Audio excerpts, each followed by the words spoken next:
to Empowering Her Future, the podcast where we champion the transformative power of education for girls. In many parts of the world, girls face significant barriers to accessing quality education, from poverty and cultural norms to violence and discrimination.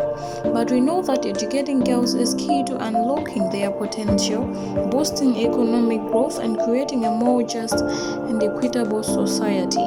Today, we are honored to be joined by a special guest, Village Headman Togalambwani, who has dedicated his leadership to promoting girls' education in his community.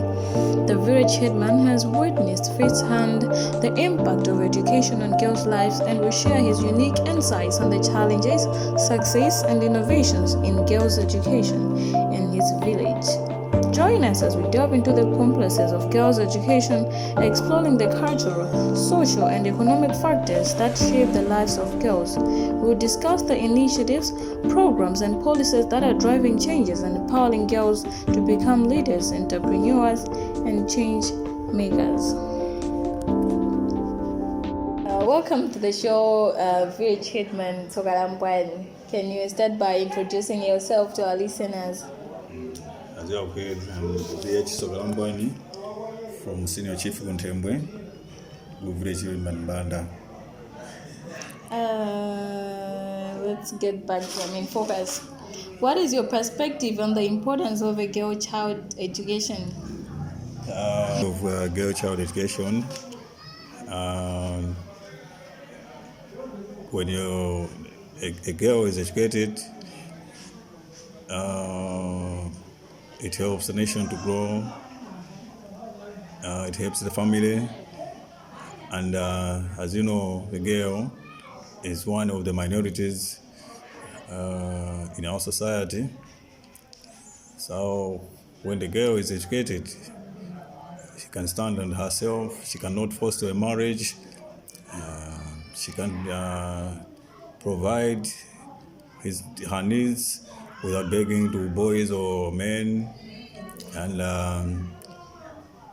she cannot be cheap. I can say like that. Can you give us a clear account on how girl-child education has changed in your village over the years? It has been a problem because when a girl goes to school after a certain age, at the class of 7, they actually drop out from school because they think that they're grown up. That's a very problem. And secondly, the parents, they don't know how the importance of education, because most of the parents are not educated, and there's no, I can say, ideals in the village, so that the girls can go to school and say, oh, I want to be like this one, I want to be like this one. Yeah, that's a problem in our village. Mainly when they reach this age of, in our village, say Chinamwali. Yeah. After that, she thinks that she's grown up. Yeah, that's why she came carelessly. As a result, she became pregnant. After pregnancy, she can't go back to school. I think I can agree with you. There are some commitments whereby parents, especially women, would say, there's nothing for a girl, cannot go ahead with that, can you just invite yourself into this marriage? Alright, what role do you think the village, you as a village headman, plays in promoting girl-child education?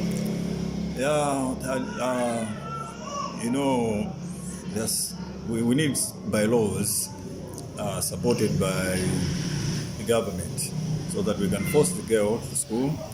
But the problem is when she delivers, after a child, a baby is out, maybe 6 months, you think of sending her back to school. Now the parents will say, we've got no fees, we have got no uniform, we have got no what.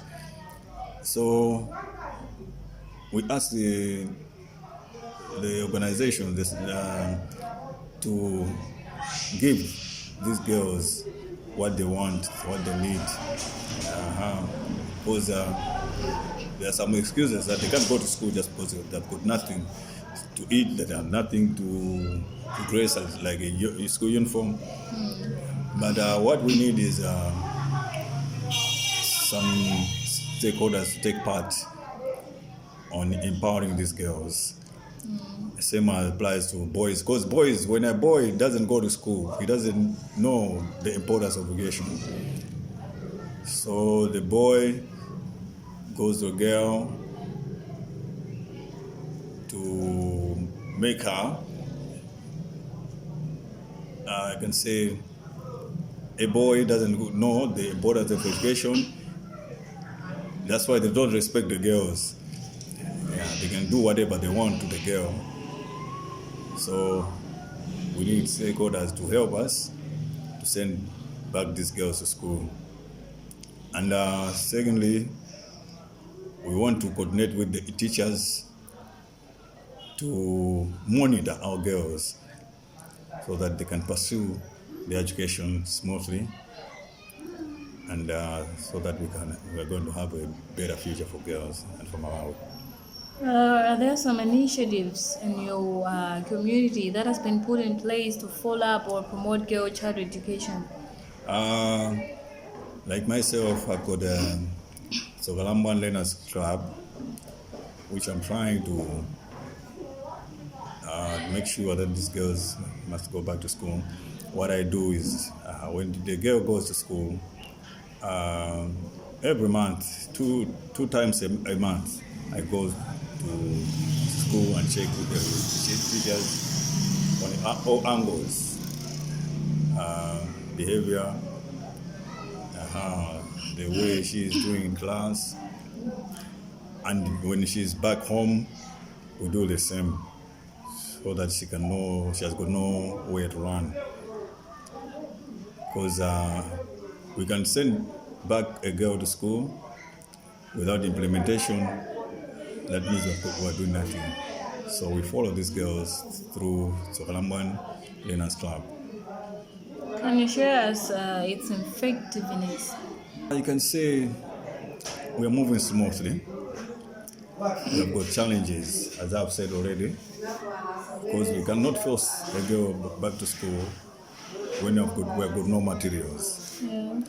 Yeah, because what we are trying to do is to make some educational trips to go where other girls are doing, like the police, nursing college, so that they can see that a girl can learn up to that extent. Because they have to see and they have to know that the girl can reach at that size. So we are trying, but we are in lack of some materials. Earlier on, you talked about stakeholders to take part in promoting girl-child education. Can you give us an account on what actually can these people provide or do to assist in promoting girl-child education? At the primary level, when they go to school, they need school fund, school uniform, writing, learning materials. So that's what we need. So they can provide us with learning materials and tangible things that we can use for future. That's a term, like in this case, exercise books. They can donate these exercise books, but let me assure you, they can use those exercise books just for a short period, maybe just for the first term. Or what other things, or how can these stakeholders provide in terms of long-term, I can say, items or anything that. All right, for long-term items like that, you can need some livestock. Yeah, we need some livestock like goats, or in our village we rear pigs. So we can keep those things, they multiply, and we can use it for these girls who are in need of education. What percentage of girls in your village are enrolled in schools? It's I can say 30% they go to school. 70 they reach, when they reach standard 7, 8, 6, drop out. I think there's also a need to encourage parents to I should say force their children, especially these girls, to go to school. I think there's also a need for parents to encourage their children. I mean, how best can you encourage them, or what advice would you give them? Would you give the parents to force their children, especially girls, to enroll themselves in schools?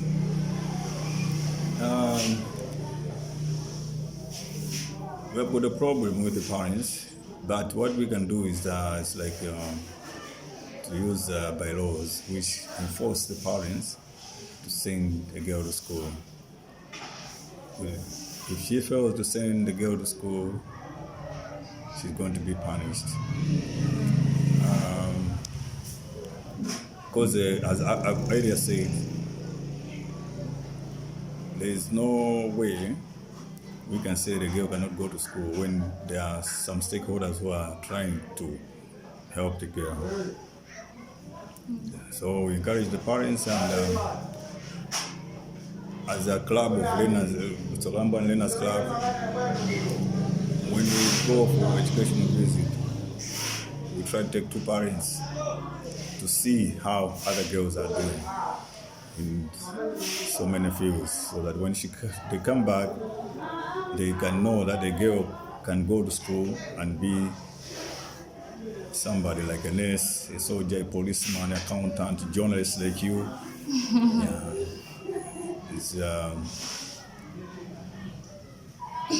So that foundation of yours is just getting the girl child. What about boys? Nowadays we have this term called gender, like balancing. So how do you go about this issue? All right, about the boys, we include the boys because we have got the problem with the boys. As a cultural village, most of the boys, they drop school to go for nyao. So I totally understand. Yeah, so we try to include boys, but mostly the high percentage is for girls, because I know a girl is very vulnerable than a boy. And the boys are there. So your foundation also includes boys, but your main focus is on girls. Okay, how do you address issues like poverty, child marriage, and teenage pregnancies?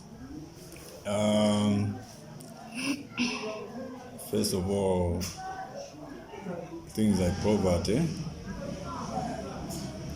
in our village, we are trying to have a village garden, and as I was earlier saying, the livestock, so that we can minimize poverty in our village, and trying to teach them how to change their mind, because they just sit down and waiting for government to help them. While they have got a garden, we have got waters, instead of doing something for themselves. So we try to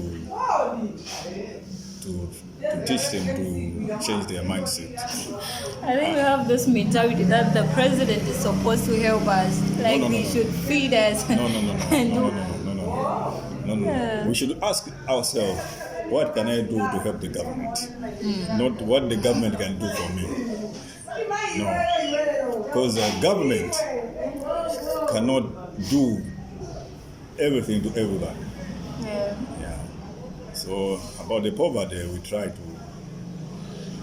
to teach them how to change their mindset. The other question you asked about what? Child marriages. Child marriages. You know, the land is not going. The land is the way it is.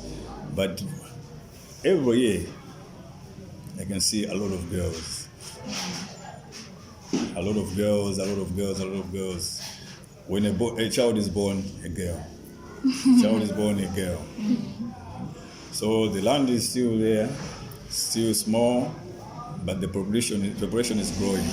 So when a girl goes to school and learn and lead a better life in future, she can have the money to buy land somewhere instead of looking for the small land we have. Yeah. So about the poverty is what we are doing. We're trying to teach them to stand on their own. And how about teenage pregnancies? You know,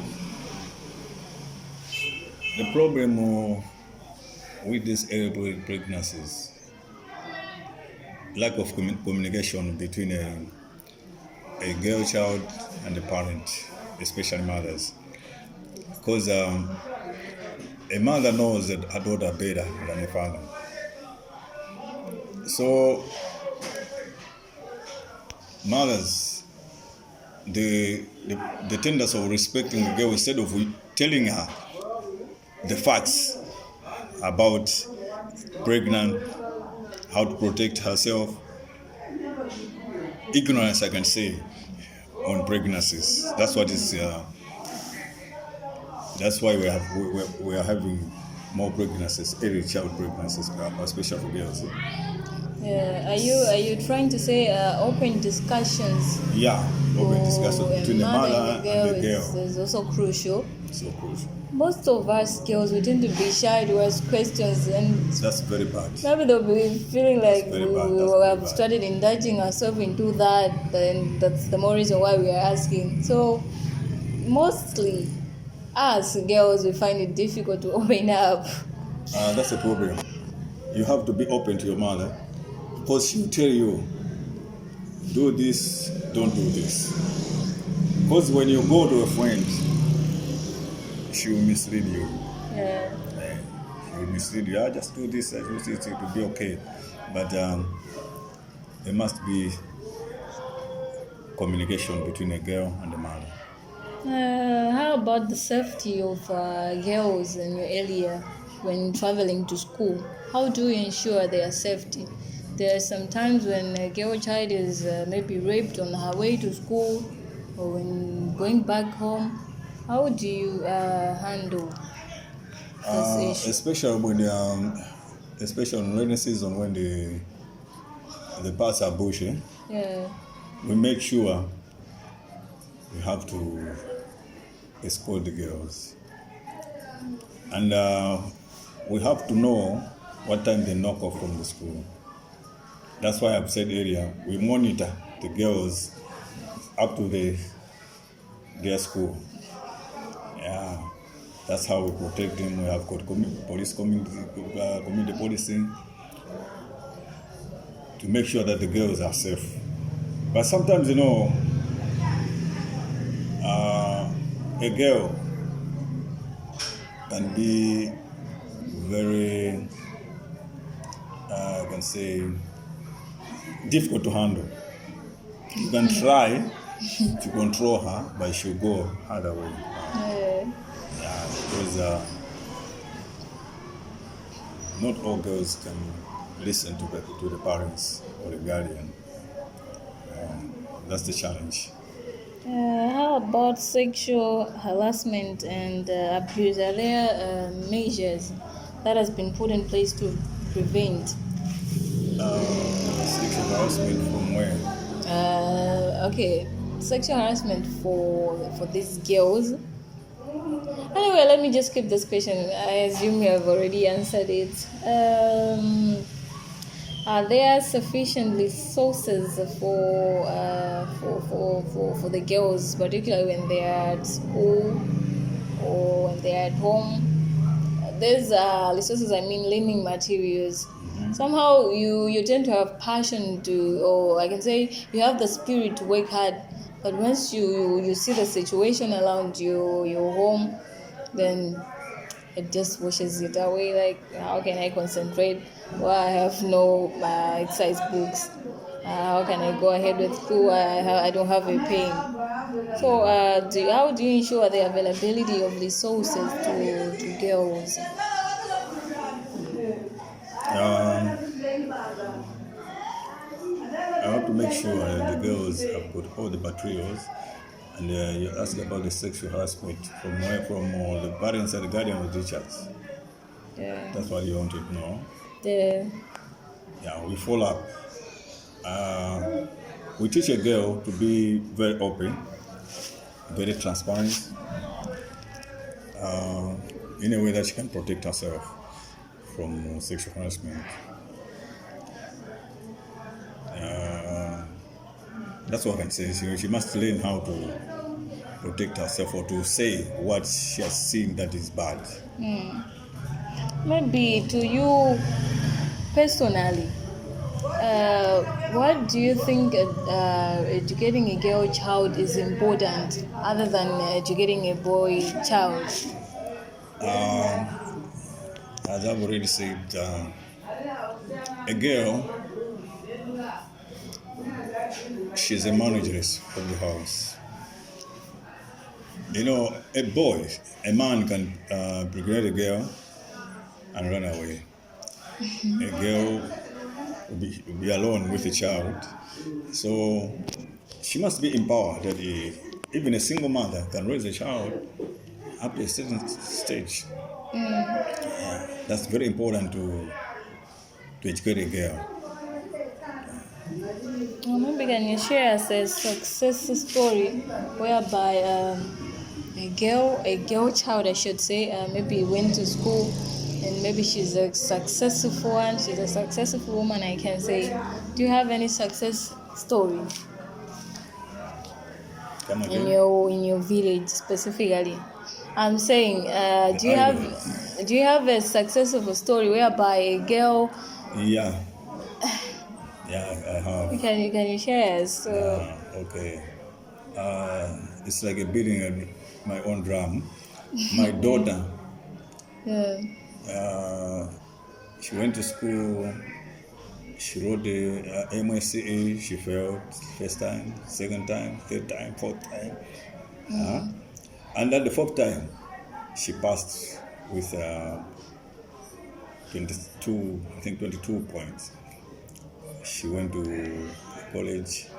She did her community development diploma, and now she's pursuing a degree. That's a very good example. The time she was going to school, she had 2 children. Yeah. But I told her that this is not the last of your life. Yeah. You can go on and go on and go on. And even make it. That's one of the examples. Yeah. The second example, I've got a niece who is now a soldier, but she's doing accounts. Yeah. She dropped school for 2 years when she was in Form 3. But after going back to school, she did fine. Now she's a soldier, still going to school. I know she's got a brighter future. Maybe as we're approaching the end of this podcast, what visions do you see to your girls in your village?